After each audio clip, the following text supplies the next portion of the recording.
Hi, I'm Chuck the Movieguy with a spoiler-free review of the movie Us. Now, it's not really a review, but what I thought was more of a discussion of Us. Before the movie started, I leaned over to another critic and I said, this movie, it's got a lot of weight on it. Everyone is expecting it to be great because of Jordan Peele's last success, of course, Get Out, which I actually didn't think was that great of a movie, just good. So the movie started at 7 o'clock, which was weird because it was not supposed to start until 7:30. And then after 5 minutes, they stopped it because someone must have figured out, of course, that the movie was supposed to start at 7:30. But this is important to this review because if you read discussions online, they all say that the opening of this movie is crucial to the plotline. So when the movie started again at 7:30, I've seen the first 5 minutes twice. Now, little sidebar here. The opening of Us shows VHS copies of older movies, including a VHS copy of The Right Stuff. Now, 2019 is the year for the VHS copy of 1983's The Right Stuff. It first got a shout out at Marvel's Captain Marvel.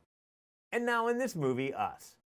I imagine in my mind there's this person in clearances who had to make a phone call to the person in charge who gives the approval to let other movies use the VHS, so they could use the VHS copy of The Right Stuff. Now that man or woman is, he's sitting back, he's yawning, and the phone rings. Hello? Hey, it's Marvel. Can we use a VHS copy of The Right Stuff in the movie Captain Marvel? And the person goes, let me think. Wait. What if we have Captain Marvel hold the copy and look at it? Cool, deal. Now this person sits back and yawns, wow, what an exciting day. And then the phone rings again.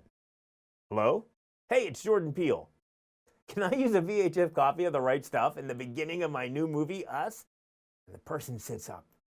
He looks around because pretty sure that they're being punked. Okay, well, anyhow, there's this woman in the movie Us as a child who saw a doppelganger of herself in a funhouse mirror. It's kind of like a carnival place at the boardwalk on the beach, and it traumatized her. And now years later, she's an adult. And when her family, she reluctantly goes back to the beach, same place, with her family. And at night, when they get back, their home is invaded by doppelgangers of themselves.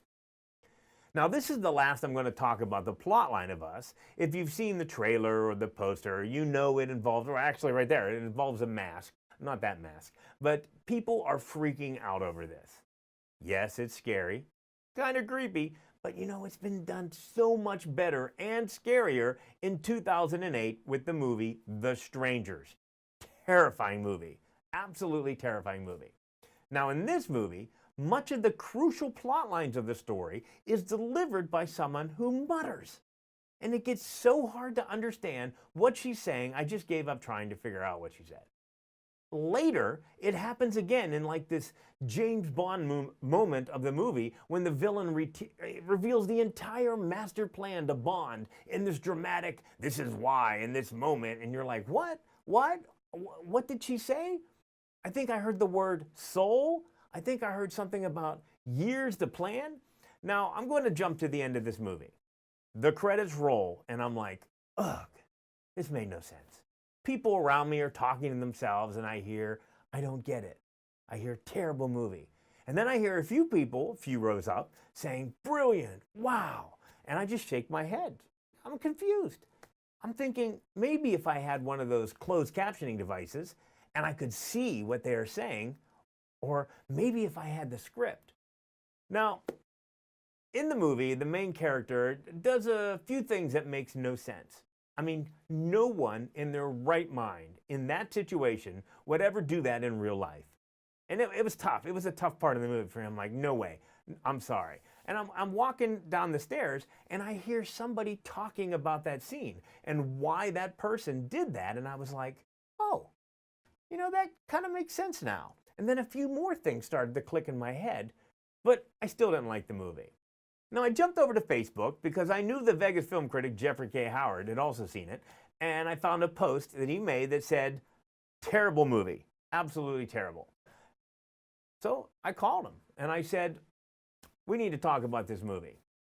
So we had this huge discussion and trying to put the pieces together, and he kept saying, everyone is telling me to go see this movie again. You need to see it again.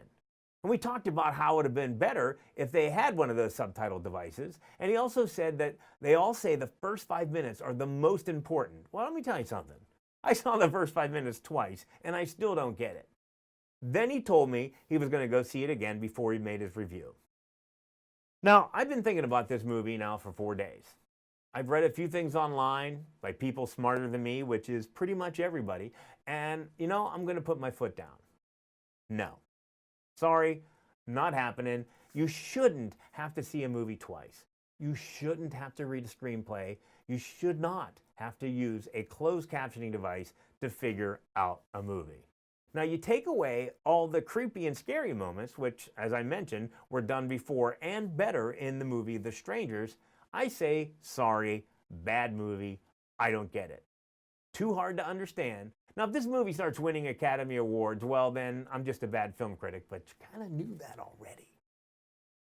This movie is going to benefit from people, word of mouth, that will see it and then say they loved it, even though they didn't, because they didn't understand it and they don't want everyone around them to think that they're stupid like me.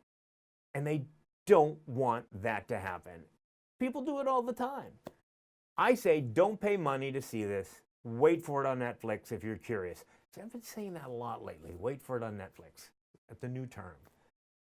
Now, if I'm just a super big idiot and I miss something so crucial, just email me and I'll do a follow-up video exclaiming my shame and giving you credit, actually, for that matter. I hate driving an hour and a half for a bad movie. That's 3 hours of driving time plus 2 hours for the movie, 5 hours of wasted time. I think I'll just rewatch The Right Stuff. Somebody knows something there.